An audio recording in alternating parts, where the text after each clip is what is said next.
The house at 214 Maple Ridge Lane still smelled like cinnamon and old cedar when Claire Cole walked through the front door on the fourth Thursday of November, carrying a green bean casserole she hadn't been asked to bring and a folder she had told no one about. Thanksgiving in the Whitfield family had always meant too many people crammed into too small a dining room, the good china rattling every time someone reached across the table, and her grandmother Eleanor presiding over all of it from the head chair like a queen who'd earned her throne one Sunday roast at a time. Eleanor wasn't in that chair anymore. She'd been gone 11 months, but the chair was still there, and so, Claire noticed, was everyone who had decided, without her, what should happen to the house Eleanor left behind. The Airbnb dining room was smaller than the one at Eleanor's house had ever been. The table a rented farmhouse-style piece that wobbled slightly whenever someone leaned on it, and Claire noted, with the particular attentiveness of someone who has spent a year noticing everything, that nobody in her family seemed to find it strange that they were celebrating a holiday centered on gratitude and home 4 minutes from the actual home they'd sold out from under one of their own. Her uncle Gary Whitfield sat at the head now, carving the turkey with the same knife Eleanor used to sharpen every August. Her mother, Diane Whitfield Cole, was topping off wine glasses and laughing at something her sister Patricia had said, the kind of easy, unguarded laugh people only give when they believe the hard part is over. Patricia Reyes was telling a story about a cruise she'd booked for February, first class, something she couldn't have afforded 11 months ago, on a part-time bookkeeper's salary. Claire set the casserole down on the sideboard, next to a stack of unopened mail, addressed to an LLC nobody at that table had ever heard of, and she waited. She waited until the plates were half empty and the second bottle of Cabernet had been opened. She waited until Gary leaned back in Eleanor's old chair, patted his stomach, and said, loud enough for the whole table, "Best decision we ever made, selling that place fast. Clean, no drama, no fighting over who gets what." Eleanor would have wanted it simple. Patricia raised her glass to that. Diane didn't quite meet Claire's eyes, but she nodded along. That was when Claire reached into the folder. She slid a single document across the tablecloth, past the cranberry sauce, past her mother's wine glass, until it stopped directly in front of Gary's plate. It was a copy of a deed, recorded 8 months earlier. Grantee, Cedar Ridge Holdings LLC. Manager, sole member. Listed in the operating agreement filed with the Ohio Secretary of State. Claire Elizabeth Cole. "You're right, Uncle Gary," she said, and her voice was calm in a way that made the whole table go still. "It was simple. You sold Grandma's house without me. You just didn't know you sold it to me. Before we get into how that dinner ended, tell me where you're watching from tonight. Drop your city in the comments. And I want to know something else. Have you ever had to get even with someone in your own family? Because family revenge cuts differently. I want to hear about it." Rewind 18 months, and Claire Cole did not look like a woman capable of quietly outmaneuvering her entire family. She looked like exactly what she was, a 34-year-old 10th grade U.S. history teacher at Lindmore High School in Columbus, Ohio, married to an electrician named Daniel Cole, mother to a 6-year-old named Wyatt, who thought dinosaurs and garbage trucks were the two great subjects of human inquiry. She drove a 2019 Honda CR-V with 61,000 miles on it and a crack in the windshield she kept meaning to get fixed. She graded papers at the kitchen table after Wyatt went to bed, and on Sunday afternoons she called her grandmother Eleanor, without fail, at exactly 4 o'clock, because Eleanor liked routine and Claire liked being the grandchild who never forgot. Eleanor Whitfield had lived at 214 Maple Ridge Lane in Cedar Falls, Ohio, for 51 years. She'd bought the house in 1971 with her husband Walter, a machinist at the Cedar Falls Tool and Die Plant, for $19,400, back when the neighborhood was still mostly cornfields on one side and a 2-lane road on the other. By the time Walter died in 2009, the house had become something closer to a museum of a marriage. His workbench still standing in the garage exactly as he'd left his tools, her rose bushes along the side fence that she trimmed herself well into her 70s. Claire had spent more summers in that house than in her own childhood bedroom. She'd learned to bake pie crust on that kitchen counter. She'd been taught to drive stick shift in that gravel driveway by a grandmother who swore quietly under her breath, in a way she never did anywhere else. The bond between Claire and Eleanor had never been an accident of birth order or proximity. Diane worked long hours as a claims adjuster through most of Claire's childhood, and it was Eleanor who picked Claire up from elementary school 2 afternoons a week. Eleanor who sat through every off-key middle school choir concert in the third row. Eleanor who drove 4 hours round trip to watch Claire's college graduation and cried through the entire ceremony despite insisting beforehand that she wasn't the sentimental type. Gary and Patricia had their own relationships with their mother, warmer at some points than others, but neither of them had ever spent a summer weeding her garden, or learned to can tomatoes standing at her stove, or sat with her through 3 straight nights when Walter was in hospice, holding her hand while she pretended she was fine. Claire had. That history was never a secret in the family. It was simply a fact everyone acknowledged, and, apparently, one that stopped mattering the instant a 6-figure sum was on the table. It was during one of those tomato canning afternoons, the August before Claire's wedding, that Eleanor had first said the words that would later matter more than anyone at that stove could have guessed. She'd wiped her hands on her apron, nodded toward the window overlooking the rose bushes, and said, "This house goes to your mother and your aunt and uncle. When I'm gone, split even. That's only fair. But you get first crack at buying it if any of them ever want out. You hear me? I mean that. I'll write it down somewhere so nobody forgets." Claire had laughed it off at the time, 26 years old and thinking mostly about seating charts, never imagining she'd spend a Thursday night 8 years later staring at the very document Eleanor had promised to write. Eleanor had 3 children.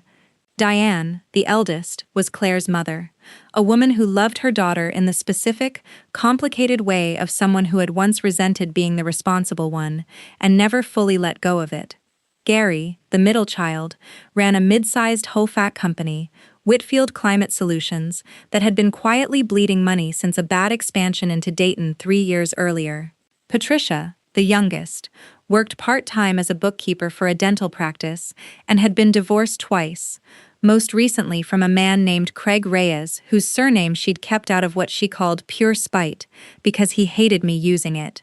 Eleanor had always said, at every holiday, in that dry, unhurried way of hers, "When I go, that house gets split 3 ways between my kids, and Claire gets first right to buy any of their shares if she wants it.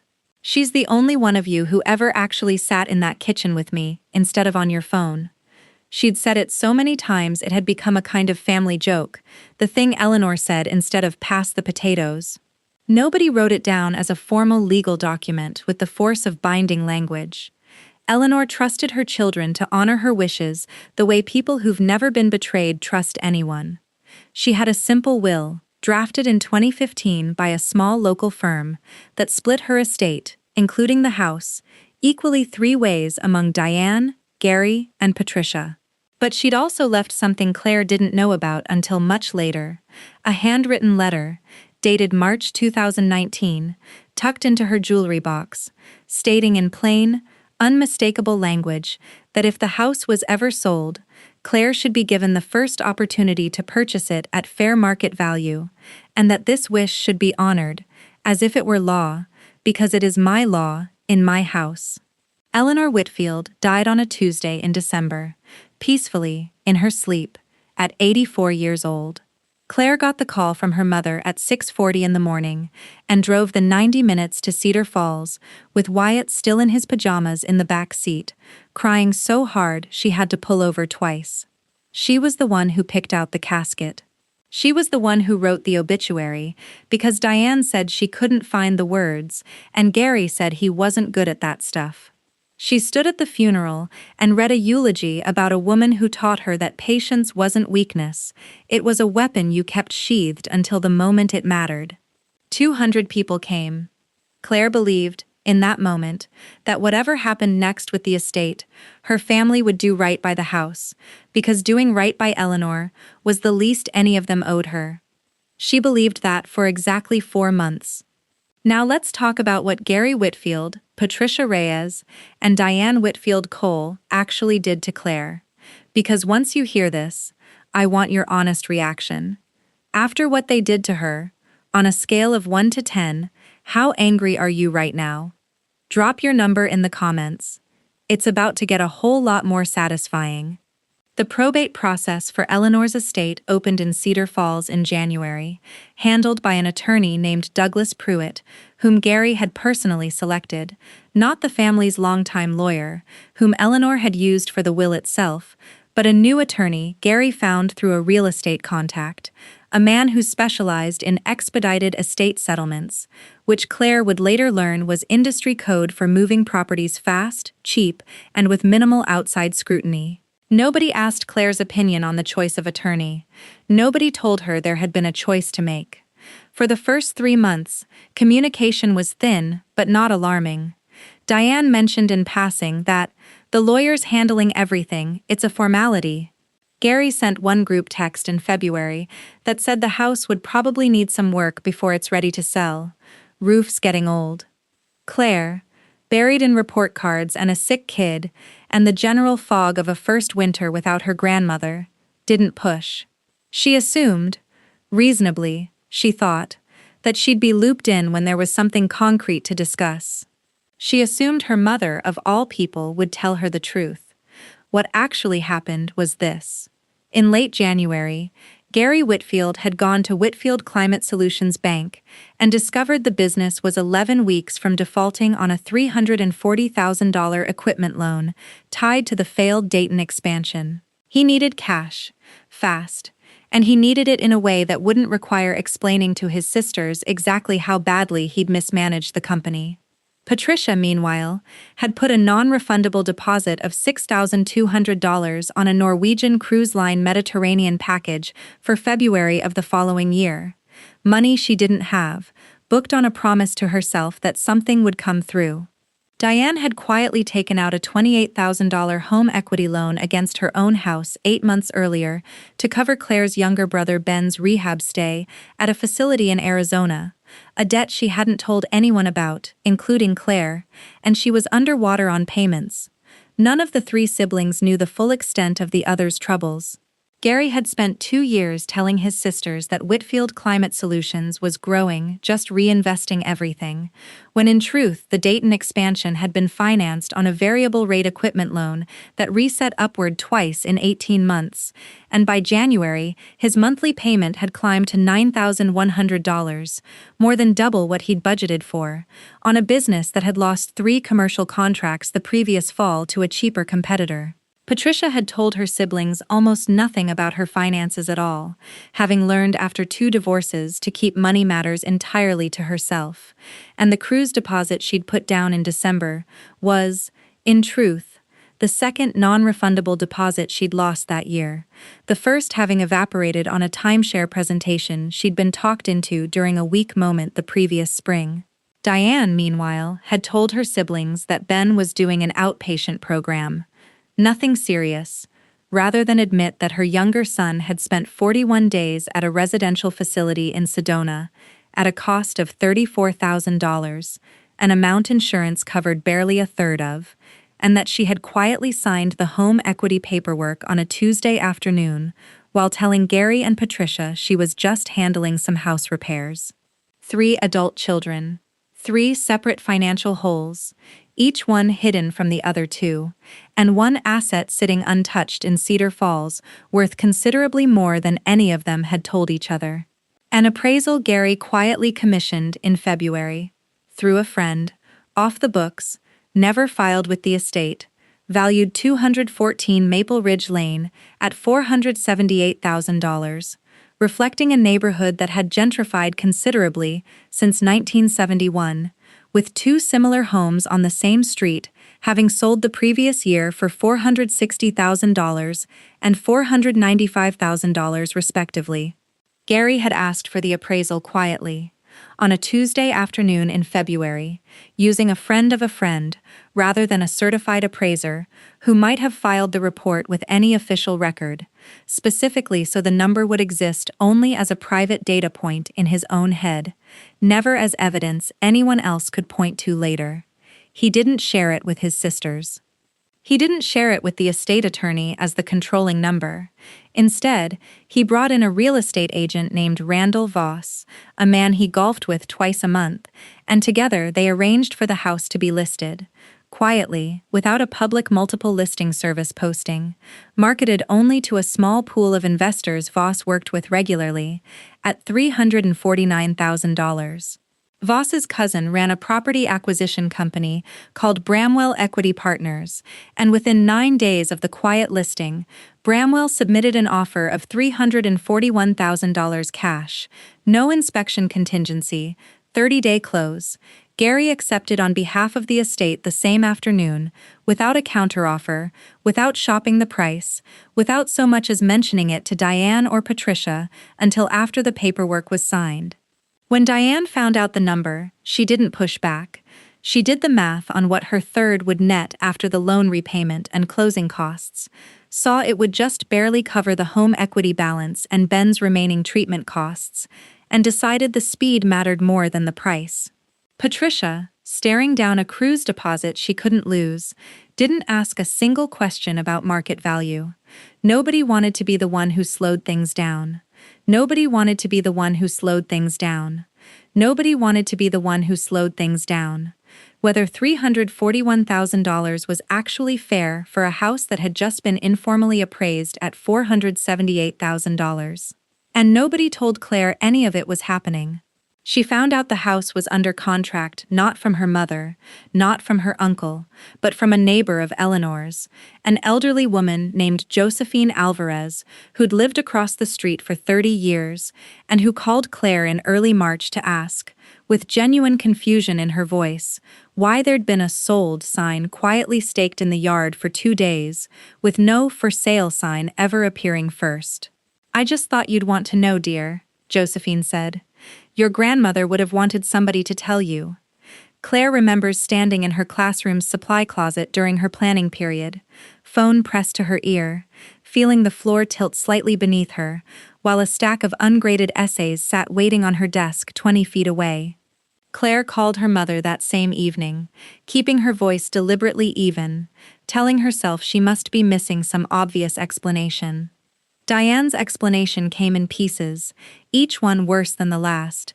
Yes, the house was under contract. Yes, it had happened fast. Yes, the price was under market, but there were reasons. And this was the part that actually made Claire's hands go cold. Yes, there was a form, a waiver of right of first refusal, that the estate attorney needed signed by all 3 heirs and Claire, to confirm none of them wanted to exercise a purchase option before the sale to Bramwell closed. "Wait," Claire said, sitting down hard on the edge of her bed. "There was a form with my name on it? I never saw a form. Nobody sent me anything to sign." There was a pause on the line just a beat too long to be innocent. "It was just a formality," Diane said again, the same phrase she'd reached for 3 separate times before the call ended. "I didn't think it would be a big deal." "Mom!" Claire's voice had gone very quiet. "Whose handwriting is on that form?" "I signed for you," Diane said. "I didn't think it would be a big deal. You never said you wanted the house. I figured I was doing you a favor, keeping this simple for everybody." Claire sat with that sentence for 3 full days before she asked to see the document. When Douglas Pruitt's office finally emailed her a scanned copy, reluctantly, after Claire specifically invoked her right as an heir to review estate paperwork, she found her own name on a waiver, dated February 11th, with a signature that was close, disturbingly close, to her actual signature, but wrong in the small ways forgery is always wrong. The loop on the C curled the opposite direction from how she'd written her name since the 3rd grade, and the date, written in her mother's unmistakable slanted hand beneath the signature line, gave away exactly who had held the pen. Diane hadn't just failed to tell her. Diane had forged her signature on a legal document waving away her grandmother's explicit, handwritten wish, so that a $341,000 sale could close without a single obstacle in its path.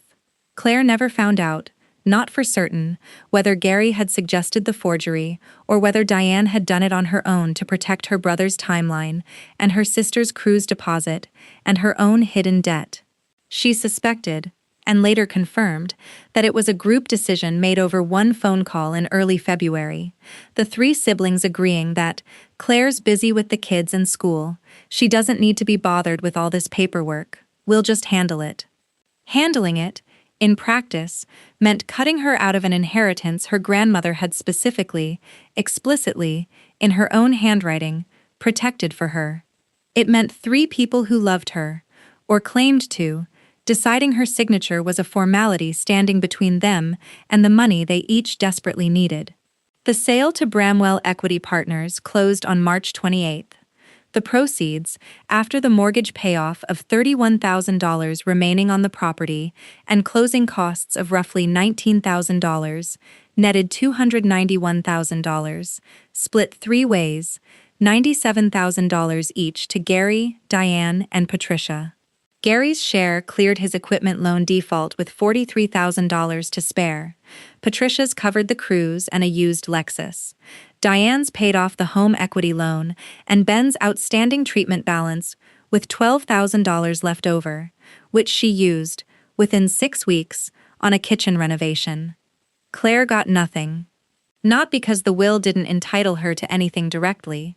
The will left the house to the three siblings, not to her, but because her grandmother's clearly stated, clearly documented wish that she be given first right to purchase the house had been deliberately concealed and then legally erased with a forged signature, so that three adults in financial trouble could split a windfall without a fourth party complicating the math. Claire just found the forged signature on that waiver, and something in her changed forever in that moment. She stopped being the person who trusted her family and became the person who was going to make them answer for it. Have you ever had that exact moment where you stopped being the bigger person and started planning instead? Tell me about it in the comments, because I promise you, Claire's story is about to show you exactly what that planning can look like. Claire didn't scream. She didn't call her mother in a rage and demand answers over the phone, where anything said could later be denied or reframed as a misunderstanding. She sat at her kitchen table on a Thursday night in late March, the forged document glowing on her laptop screen, Wyatt asleep upstairs, Daniel working a late job replacing a panel at a warehouse outside Grove City, and she did something that surprised even her. She closed the laptop, made a cup of chamomile tea, and sat with it until it went cold. What broke inside her wasn't rage exactly. It was something colder and more permanent, the recognition that the family she'd spent her whole life being the reliable one for, the one who called every Sunday, who wrote the eulogy, who picked out the casket, had looked at her signature and decided it was an inconvenience to be forged rather than a person to be consulted. She thought about her grandmother's handwriting in that letter, as if it were law because it is my law, in my house, and she thought about Diane's slanted hand under a fake version of her own name, and somewhere in that quiet kitchen, at 11:40 at night, with the dishwasher humming in the next room, Claire Cole stopped being a grieving granddaughter waiting for her family to do the right thing. She thought about the 200 people who'd come to Eleanor's funeral, about the eulogy she'd written at 2 in the morning, because nobody else could find the words, about the casket she'd chosen, because her mother said she couldn't do it, and her uncle said he wasn't good at that stuff. She thought about how naturally the family had turned to her for every task that required grief, and how completely they'd excluded her from every decision that required money. It wasn't jealousy that settled into her that night, and it wasn't even really rage, though rage would come later, in smaller, more manageable doses. It was clarity, the specific, almost clinical clarity of realizing that being the reliable one had never bought her a seat at the table, only a permanent assignment to clean up whatever the table left behind. She started, instead, being a woman with a plan. The first thing she did was not confront anyone.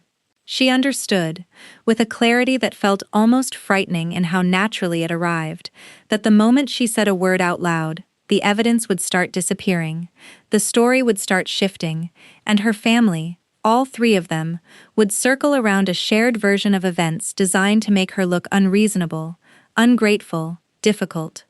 Grieving families protected their narratives, the way anything wounded protects its softest parts. If she wanted the truth to matter, she needed to have it locked down, documented, and irreversible before anyone knew she had it. So instead of confronting Diane, Claire drove to the Cedar Falls County Recorder's office the following Monday, during her lunch break, using a personal day she'd banked from 3 years of never taking sick leave. She requested certified copies of every document filed in connection with the sale of 214 Maple Ridge Lane, the deed transfer, the closing disclosure, the title company's settlement statement, and, critically, the probate court's docket for Eleanor Whitfield's estate, which was a public record she was fully entitled to as an heir and as a member of the public. She paid $34 in copy fees and drove home with a folder that would, over the following 10 months, grow into the single most important object in her possession. Watch closely here, because Claire is building something, piece by piece, and I want to know if you can see where this is headed before it happens.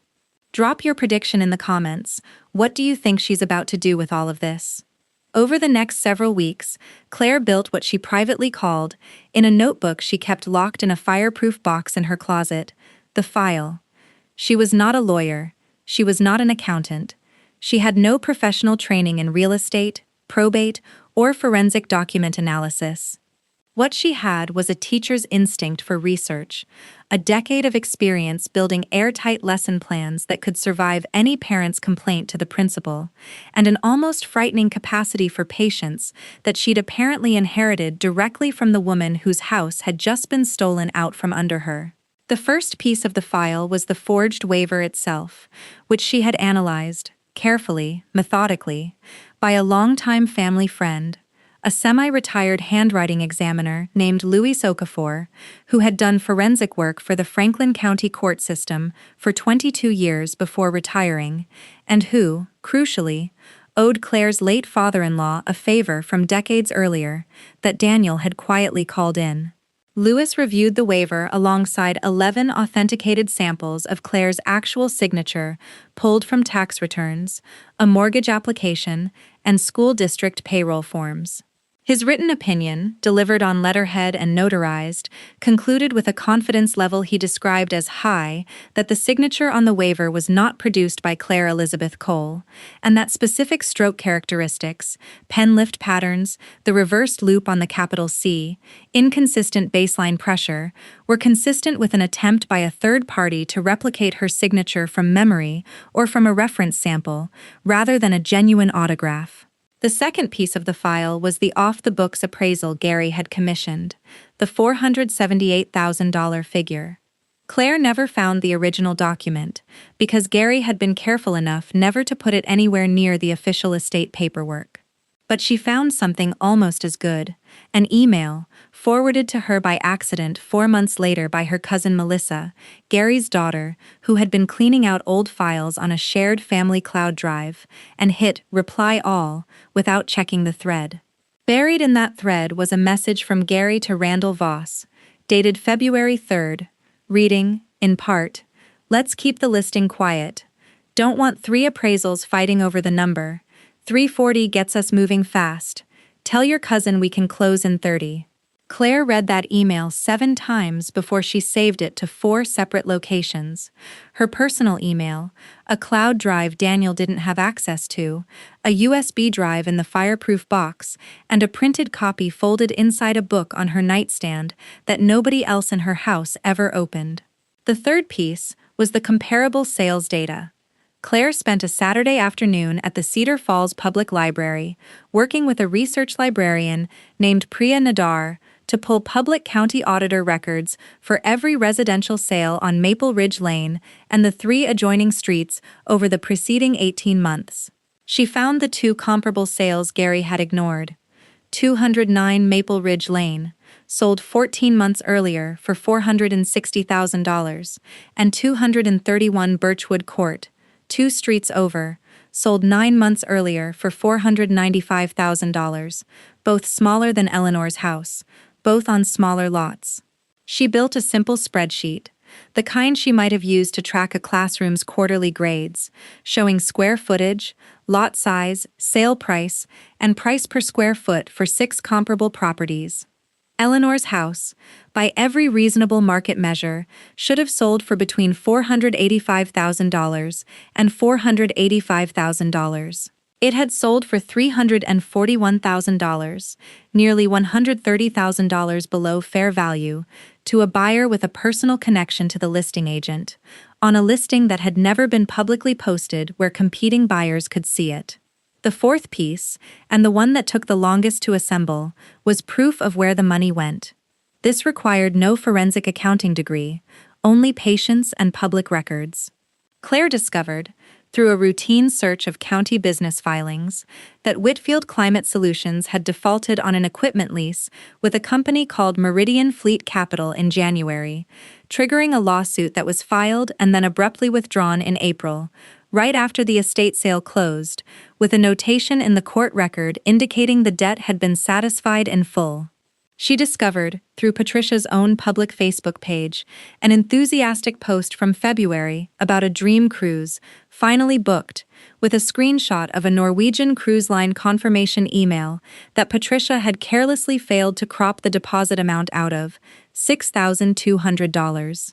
And she discovered, through a conversation with her own brother Ben, carefully, gently, never revealing why she was asking, that their mother had, in fact, taken out a home equity loan the previous summer to cover a facility stay in Arizona that Ben admitted, with visible shame, "Mom said not to tell you, she didn't want you worrying." Claire had called Ben on the pretense of asking how his recovery was going, a conversation she would have had regardless of the file, and it was Ben himself, unprompted, who mentioned the dollar figure, the 41 days, the fact that their mother had had to scramble for it, took out some kind of loan against the house. I felt terrible about it. Claire sat with that guilt for a long time afterward. Using her own brother's recovery as one more data point in a spreadsheet felt uncomfortably close to becoming the kind of person who forgot people were people. She resolved, that night, that whatever she eventually did with the file, it would never be used to punish Ben for a struggle that wasn't his fault, and it never was. By the end of that research, Claire's notebook held 17 separate entries, each dated, each sourced, each cross-referenced against a public record or a document she could produce on demand. She'd learned, over those months, to think less like a wounded granddaughter and more like the meticulous grader she'd always been in her classroom, the teacher who never accepted I did the reading without a quiz to back it up, who built rubrics precise enough that no parent could argue a grade in a parent-teacher conference. She applied exactly that instinct to her own family, and it terrified her a little, how naturally it came. By August, 5 months after the forged waiver, Claire had a file that documented, with dates, dollar amounts, and independently verifiable sources, exactly what had happened.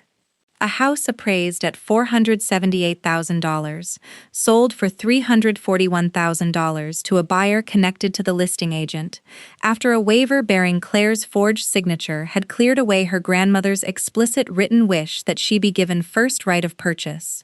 All of it timed suspiciously close to 3 separate, previously undisclosed financial emergencies among the 3 siblings who split the proceeds. She had enough, at that point, to go to a real attorney and pursue a straightforward fraud claim. Any competent estate litigator in Franklin County would have taken that case and likely won a settlement forcing Gary, Diane, and Patricia to disgorge a significant portion of the sale proceeds, possibly with punitive damages for the forgery itself, which under Ohio law could constitute a felony under certain circumstances given the value involved. Claire researched this thoroughly. She spent an evening on the phone with a probate litigation attorney named Sandra Kwan in a free 30-minute consultation, who confirmed that Claire had, in her professional opinion, one of the cleanest documented cases of estate fraud and forgery I've seen from a walk-in consultation in a long time. But Claire didn't want a lawsuit. A lawsuit would take years, cost tens of thousands of dollars in fees on both sides, and end, if it ended well, with a court-ordered payment that would feel, to her, like winning an argument rather than reclaiming what had actually been stolen. Not money, but her grandmother's house. Lawsuits divided families along legal lines and left everyone poorer and angrier. Claire didn't want to bankrupt her uncle's failing haystack company or garnish her mother's wages. She wanted the house. She wanted to stand in Eleanor's kitchen again, on her own terms, as the rightful owner, and she wanted her family to understand, completely, unavoidably, exactly what they had tried to take from her, and exactly how badly they had underestimated her. She spent one full weekend in September mapping out both paths on a legal pad at her kitchen table, the same table where she'd first read the forged waiver, weighing them against each other with the same rubric she used when she planned a semester's curriculum. What's the objective? What's the cost? What's the timeline? And what happens to the people in the room after it's over? The lawsuit path scored well on objective. It would almost certainly force restitution, but it failed badly on the last question. Every scenario she ran ended with her mother facing possible felony exposure, her uncle's already fragile business collapsing entirely, holidays that would never recover, and Wyatt growing up without a grandmother's siblings in his life, the way Claire had grown up surrounded by hers. The buyback path was slower, riskier, and considerably more expensive to Claire personally, since none of the cost would come back to her through a judgment. But it left the outcome entirely in her own hands, required nobody's confession, and ended with the one thing she actually wanted sitting in her own name, the house itself. By Sunday night, she'd made her decision, and she never seriously reconsidered it again. So instead of calling a litigator to file a complaint, Claire called a different kind of professional, a real estate attorney named Marcus Felden, who specialized in property reacquisition and business formation, not to sue anyone, but to help her buy the house back. By the time Claire started building this plan, the house had already changed hands once more. Bramwell Equity Partners, true to the pattern of investor flips, had done cosmetic renovations, new paint, refinished hardwood floors, updated kitchen counters, a total investment of roughly $38,000, and relisted the property publicly in July for $459,000, a number that, notably, matched almost exactly the fair market value Claire's own comparable sales research had calculated 8 months earlier. The flip house was sitting on the open market, this time with a proper public listing, professional photography, and an open house scheduled for the second Saturday in August. This was, for Claire, both a complication and an opportunity. A complication because now she'd need real capital, not just the ability to expose fraud, but the ability to actually win a competitive bid on an open market listing. An opportunity because it meant she could acquire the house through a completely clean, entirely legal transaction that owed nothing to her family's cooperation or knowledge. She wouldn't need Gary's permission. She wouldn't need Diane to admit anything. She would simply need to be the highest, cleanest offer in a normal real estate transaction, and she would need her family to have absolutely no idea the buyer was her. Claire and Daniel had $61,000 in savings, mostly from a decade of careful budgeting and a small inheritance from Daniel's grandfather 3 years earlier. It wasn't close to enough for a $459,000 purchase, not with a standard 20% down payment requirement of roughly $92,000. But Claire had spent the summer, alongside building her fraud file, doing something else entirely, quietly building her credit profile and financial position for exactly this kind of purchase. She picked up a summer curriculum writing contract with the school district worth $9,400. She sold a small collection of vintage furniture she'd inherited from Eleanor's sister that had been sitting in storage, worth $14,000 to the right buyer, through a specialty auction house in Columbus. She and Daniel refinanced their own modest home in Grove City, pulling $40,000 in equity at a rate that, after careful comparison shopping across 6 lenders, came to 6.8%. Expensive, but manageable given Daniel's steady income from his electrician's union local. Combined with their existing savings and a small loan against Daniel's 401k that he insisted on contributing without hesitation the moment Claire showed him the file. That forged signature is my mother-in-law's handwriting on my wife's name. I'm not sitting this one out. Claire assembled just over $124,000 in available capital, more than enough for a strong down payment and closing costs on a conventional mortgage for the remaining balance. She spent a full month, working nights after Wyatt's bedtime, meeting with 4 different lenders, before settling on a regional bank in Westerville, whose loan officer, a patient man named Frank Delacroix, never once asked her why she wanted the pre-approval letter issued to an LLC, rather than to her personally, since it was, as he pointed out, an entirely common structure for investment purchases.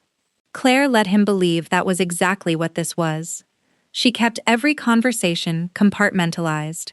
Frank knew about the financing, Marcus knew about the legal structure, Louis knew about the forgery analysis, Priya knew about the offer strategy, and only Daniel knew the entire shape of the plan from beginning to end, the two of them reviewing the whole file together most Sunday nights after Wyatt was asleep, Daniel asking the same question every time, half joking and half not.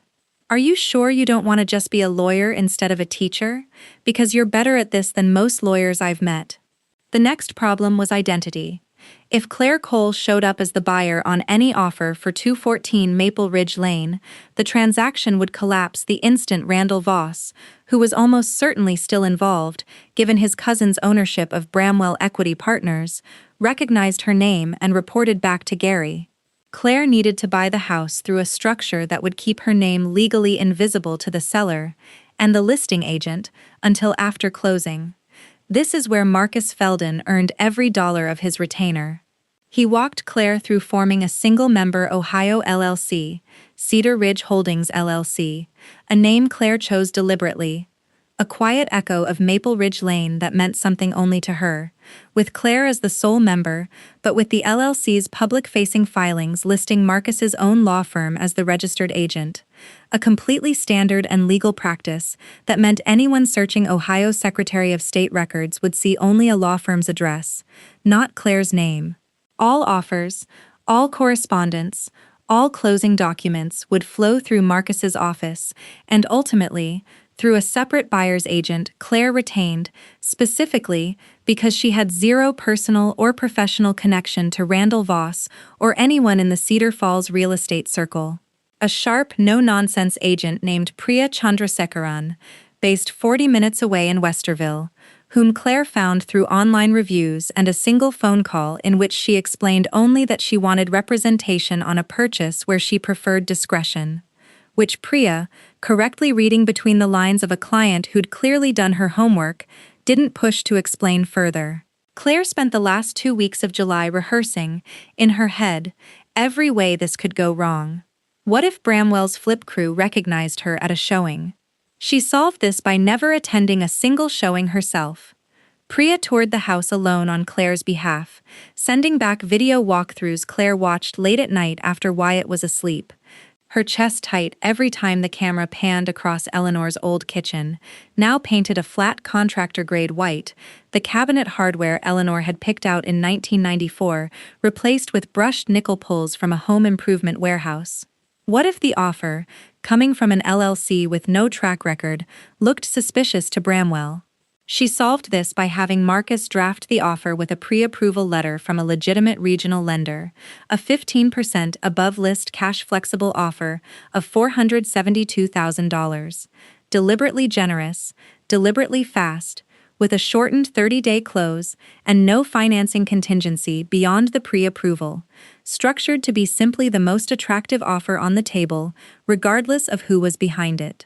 What if Gary somehow found out before closing and tried to interfere, perhaps by pressuring Bramwell's principal directly, a man he golfed with? Claire and Marcus discussed this risk extensively and concluded that once Bramwell had a signed purchase agreement backed by earnest money of $15,000, non-refundable after a 10-day inspection period, there was very little Gary could legally do to unwind the deal, even if he learned of it. And Bramwell, as a professional flipping outfit, had every financial incentive to take the highest clean offer and move on to its next project, rather than entertain a personal favor for its listing agent's golf buddy at the cost of a $13,000 discount off a competing bid. Do you see where this is going yet? Claire isn't suing anybody. She isn't even confronting anybody. She's quietly positioning herself to become the actual legal owner of the exact house her family sold out from under her, and they have absolutely no idea. Drop your prediction in the comments. How do you think this ends when they finally find out?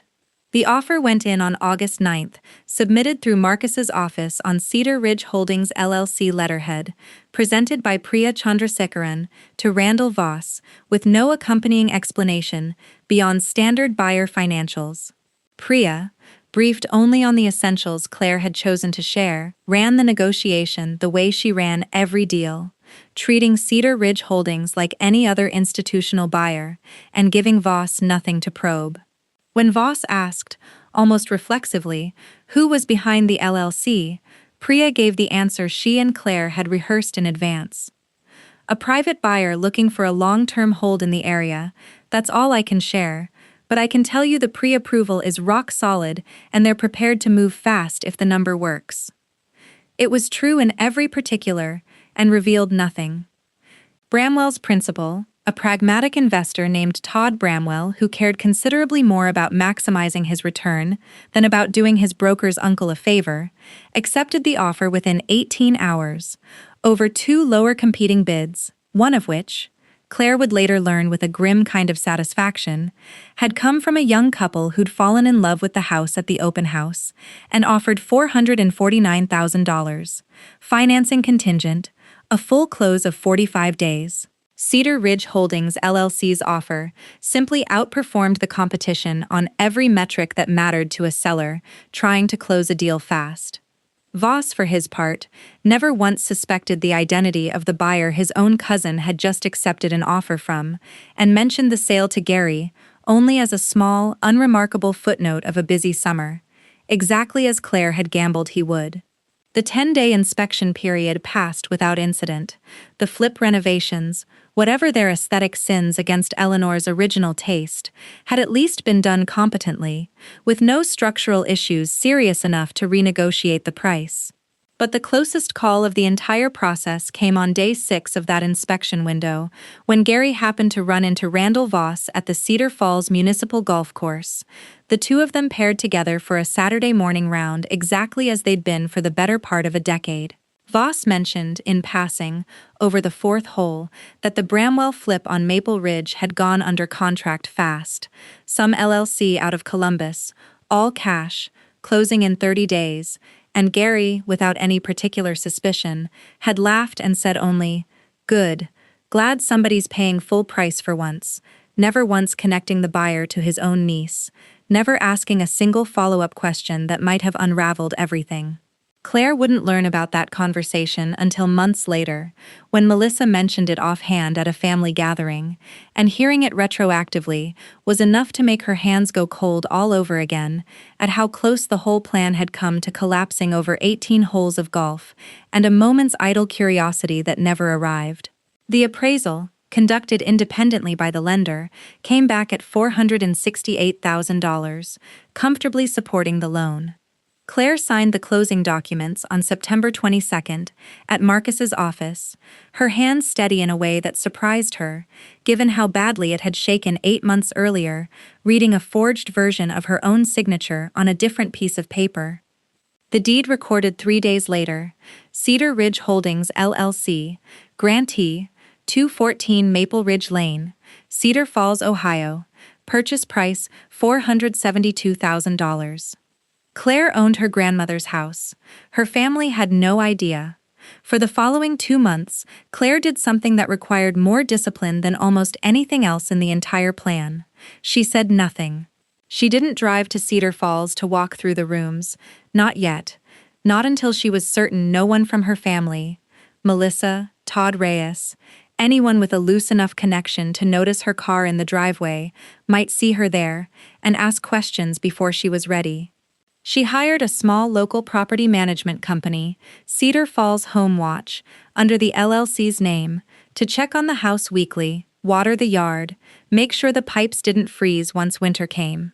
She paid the mortgage, $2,140 a month on a 30-year note at a rate Marcus had helped her lock in favorably, given her strong down payment, out of a dedicated account funded partly by the sale of Wyatt's college fund's overflow savings account, a decision she and Daniel made together, with clear eyes, understanding exactly what they were prioritizing and why.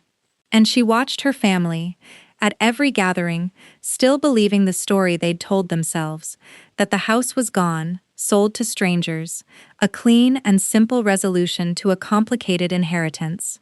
She watched Gary tell people at a 4th of July barbecue, held 4 months after the fraudulent sale, that he'd handled Mom's estate exactly the way she would have wanted, quick and painless. She watched Patricia post cruise photos in front of the Acropolis with a caption reading, "Mom would want us living our best lives." She watched her own mother renovate a kitchen with money that had, in the most literal sense, been taken by forging her daughter's name. After everything you've just heard, the forgery, the secret lowball sale, the money spent on cruises and kitchen renovations while Claire got nothing, I want your honest number. On a scale of 1 to 10, how angry are you on her behalf right now? Drop it in the comments, because what happens next is exactly what you've been waiting for. Thanksgiving fell on the 4th Thursday of November, exactly as it always had. And this year, for the first time since Eleanor's death, Diane had decided to host it. Not at her own house in Westerville, but, in a decision that struck Claire as almost unbearably ironic when she first heard it, at a rented Airbnb in Cedar Falls, close to Mom's old neighborhood for sentiment's sake, Diane had explained over the phone, unaware that the actual house in question sat less than 4 minutes' drive away, occupied by nobody, decorated for the holiday by Claire herself 2 days earlier, waiting. Claire had planned this moment for nearly 3 months, ever since the deed recorded. She'd thought about 100 different ways to reveal what she'd done. A formal letter through Marcus's office, informing them coldly and legally that any future attempt to interact with the property would need to go through counsel. A quiet, private conversation with her mother alone, giving Diane the chance to tell Gary and Patricia herself, even, in one draft of the plan she ultimately discarded, doing nothing at all, simply letting them eventually discover through public record who owned the house and letting the silence do the talking. But in the end, Claire decided her grandmother deserved better than a lawyer's letter, and her family deserved to hear it from her, directly, at the same table where they'd toasted to how clean and simple the sale had been. She brought the deed. She brought the notarized handwriting analysis from Louis Okafor. She brought copies of the appraisal email Gary had sent to Randall Voss. She brought the comparable sales spreadsheet. She waited until the table had settled into the particular complacency of a meal half-finished and a story already told, and she slid the deed across the tablecloth to her uncle. Gary's face did something Claire had genuinely never seen before in 34 years of knowing him. A kind of controlled, cascading collapse, starting at his eyes and working down through his jaw as he read the grantee line twice, 3 times, as though rereading it might change what it said. Patricia grabbed the paper out of his hands and read it herself, her mouth actually falling open, an almost cartoonish expression Claire would have found funny under any other circumstances. Diane didn't reach for the document at all. She looked at Claire, and something passed over her face that was not confusion, because on some level, Diane understood immediately, faster than her siblings, exactly what this meant, and exactly what she had done to cause it. "You bought the house," Gary said, finally, his voice smaller than Claire had ever heard it. "You've owned Mom's house since September." "I've owned it since September," Claire confirmed. "I paid $472,000 for it, at fair market value, on the open market, from Bramwell Equity Partners, who bought it from you and Mom and Aunt Patricia for $341,000, off a listing that was never made public, arranged by Randall Voss, whose cousin runs Bramwell. Do you want to know how I know all of that? Nobody answered. Claire reached back into her folder. Because I have the appraisal you commissioned in February. Uncle Gary, the one that valued the house at $478,000, which you never told Mom or Aunt Patricia about, and never gave to the estate attorney. I have the email you sent Randall, telling him to keep the listing quiet so it wouldn't get 3 appraisals fighting over the number. I have a certified analysis from a forensic handwriting examiner confirming that the signature on my waiver, the one that gave up my right to buy this house first, the one Grandma wrote into a letter she left specifically so I'd have that right, was not written by me. I have my mother's own admission, on the phone, in March, that she signed it in my place, because she didn't think it would be a big deal. She looked directly at Diane now. You forged my name, Mom, on a legal document, to help clear the way for a sale that let Gary cover an equipment default, let Patricia pay for a cruise, and let you pay off a home equity loan and redo your kitchen. I know about all 3, by the way. I know exactly where every dollar of that $97,000 went. Patricia had gone very pale. Claire, nobody meant to hurt you. We just thought, you thought I was busy with the kids and school and didn't need to be bothered, Claire said. I know, Mom told me that part back in March, too. The silence that followed lasted long enough that Wyatt, seated beside Claire, oblivious to everything except the dinner roll he was methodically dismantling, asked in a clear, carrying 6-year-old voice, "Are we still having pie?" Nobody laughed. Gary set the deed down on the table with the careful, deliberate motion of a man handling something that might detonate. "What do you want?" he said finally. It wasn't quite a question. "I don't want your money," Claire said. And she meant it, had meant it, since the very first night she'd sat with cold tea and a forged signature glowing on her laptop screen. "I'm not suing anybody.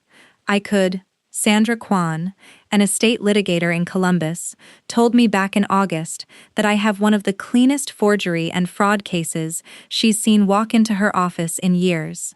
I could take all 3 of you to court, and very likely win a judgment forcing you to return a significant portion of that $97,000 each, plus damages for the forgery, which under Ohio law is a felony above a certain dollar threshold, which this comfortably clears. I could do that. I've had the file ready to hand to her since October. She let that sit for exactly as long as it took Gary's face to go from pale to something closer to gray. But I don't want to bankrupt Whitfield Climate Solutions, Uncle Gary, even though you nearly bankrupted yourself hiding a bad expansion from everyone who loved you. I don't want Patricia paying legal fees on a dental bookkeeper's salary. And I don't want to drag my own mother into criminal exposure for forging a signature, even though she should probably sit with how close that came to actually happening. Because forgery on a document tied to real property, in Ohio, above $10,000 in value, is a felony of the 3rd degree, and I want every one of you to understand that I know that, and I chose not to use it. Gary found his voice again, though it came out rougher than before. You had a lawyer draw up an LLC, you had a handwriting expert, you had all of this ready since October, and you just sat on it for a month? I sat on it until I was ready, Claire said, the same way you sat on that appraisal for 8 months, Uncle Gary. Funny how that works when it's someone else's turn to wait. Patricia had recovered enough to attempt something closer to indignation. This feels like you were trying to humiliate us, on purpose. In front of everybody. There are 5 of us at this table, Aunt Patricia, and Wyatt, who's 6. Claire's voice never rose. I didn't invite an audience. I told the truth at the same table where I watched you all toast to how clean and simple you'd made this. If the truth feels like humiliation, I'd ask you to sit with why that is, rather than with how I delivered it.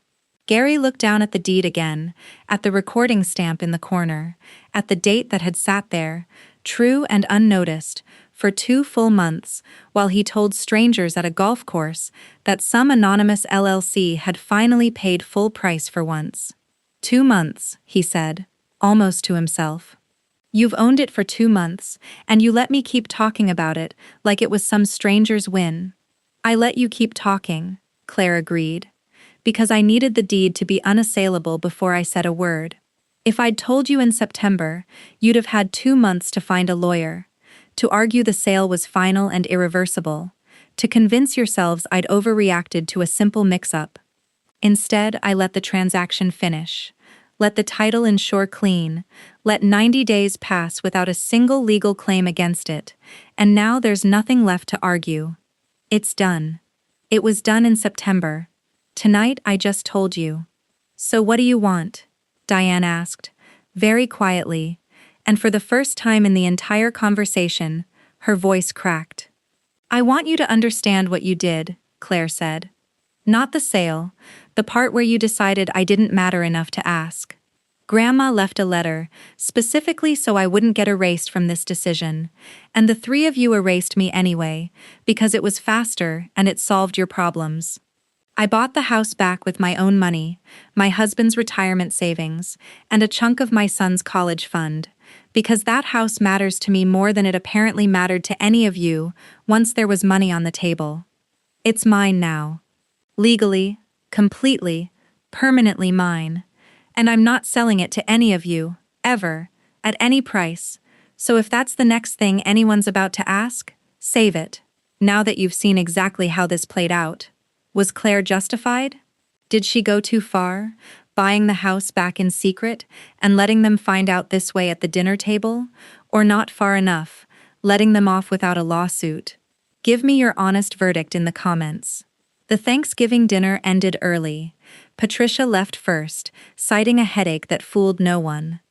Gary sat at the table for a long time after everyone else had cleared their plates, staring at the deed, and finally said, to no one in particular, "She's more like Mom than any of us ever were," which Claire chose to take, later, as the closest thing to an apology she was ever going to get from him. Diane stayed the longest. She helped clear dishes in silence, and when Claire was loading the last casserole dish into her car, Diane came out into the cold driveway without a coat and said simply, "I'm sorry. I've been sorry since I signed it. I just didn't know how to undo it once it was done." Claire didn't forgive her that night. Not fully, not in a way either of them could have pretended was complete, but she said, "I know," and let that stand as the truth it was. Not absolution, just acknowledgement. The first honest exchange the two of them had managed in nearly a year. Before we get into how Claire's life looks now, I want to know, where are you watching from tonight? Drop your city below. And if you've ever had a moment where a family member underestimated exactly how far you'd go to protect what mattered to you, I want to hear that story too. In the months that followed, Claire moved back into 214 Maple Ridge Lane with Daniel and Wyatt the following June, once the school year ended, and their Grove City house sold for a modest profit that helped rebuild the savings they'd spent. She kept Eleanor's rose bushes along the side fence, though she had to relearn how to prune them from a gardening book, since the one person who could have taught her properly was gone. She repainted the kitchen back to a warm cream color, close to what she remembered from childhood, and she kept Walter's workbench in the garage exactly as it had always been, tools included, because some things, she decided, weren't hers to modernize. Gary called her once, in January, in a conversation neither of them ever mentioned to the rest of the family, and asked, haltingly, whether she'd consider letting him rent the garage space to store some old equipment from the failing Dayton branch while he wound it down. Claire said no, gently but without hesitation, and Gary didn't ask again, though he did send a Christmas card the following December, the first one he'd sent her directly in nearly a decade.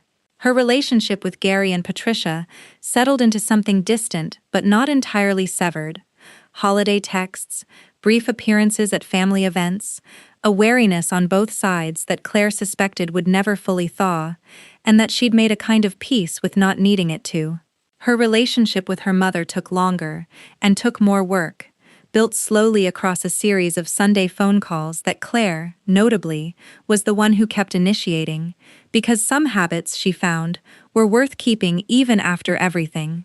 Diane never fully explained why she'd done it, beyond the pressures of a debt she was ashamed of, and a belief, wrong as it turned out to be, that Claire would understand once she saw the bigger picture, and beyond one quiet admission, months later, that some part of her had assumed Claire would simply let it go, the way she'd let so many other small slights go over the years, because that was the role Claire had always played in the family, and Diane had never once stopped to ask whether that role was one Claire had actually chosen for herself. Claire didn't fully forgive that reasoning, but she let her mother back into the house, eventually, for a single Sunday dinner the following spring, and watching Diane cry quietly at Eleanor's old kitchen table, in front of the window Eleanor used to watch birds from every morning, Claire understood that some kinds of justice didn't need to end in total ruin to still be complete. Gary's business survived, barely, through a separate refinancing arrangement he never discussed with anyone in the family. Patricia's second Lexus payment went to collections 11 months later, an outcome Claire heard about secondhand and felt, if she was honest with herself, no particular satisfaction over. The file had never been about watching people suffer. It had been about a signature, a letter in a jewelry box, and a promise her grandmother made her keep, whether her own children remembered to honor it or not. Was it worth it? The retirement savings spent, the college fund overflow account drained and slowly rebuilt, the 18 months of quiet, exhausting, meticulous work that nobody but Daniel and Marcus Felden ever knew about while it was happening? Claire thought about that question most often on Sunday afternoons, sitting at the kitchen table where she'd learned to bake pie crust, watching Wyatt do his homework at the same counter where she'd once done hers, the rose bushes blooming again along the side fence in a way that felt, every single June, like an answer she didn't need to say out loud. She thought, too, about Louise Okafor's notarized report, still folded in the fireproof box in her closet, unused, never handed to Sandra Kwan, never filed with any court. She kept it there deliberately, not as a threat exactly, but as a kind of private proof to herself that she had chosen the outcome she wanted, rather than the outcome the law would have handed her by default.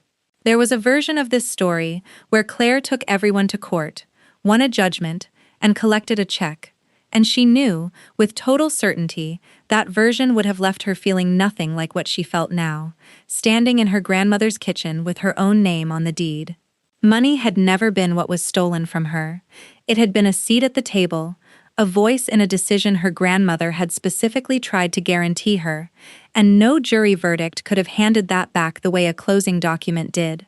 Wyatt grew up, over the following years, thinking of 214 Maple Ridge Lane simply as home, the way children do, without ever quite grasping the 18 months his mother had spent building a case file in a fireproof box so that he could.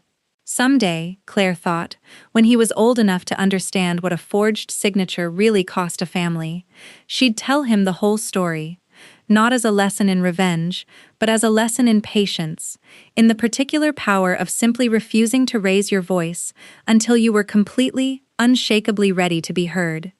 Every June, when the roses came back along the side fence, Claire thought about the version of herself who'd sat in her kitchen with a cold cup of chamomile tea and a forged signature glowing on a laptop screen, and she thought that if that woman could see this, the kitchen repainted the color she remembered, doing homework at the counter, Walter's tools still hanging exactly where he'd left them, she would have known, even then, in that quiet, furious moment, that patience really was the sharpest thing her grandmother had ever taught her to carry. Claire never told the story publicly, never posted about it, never turned it into the kind of family gossip that spreads through a small town like Cedar Falls faster than anyone intends. She kept it the way she'd kept everything else about this, quiet, precise, and entirely on her own terms.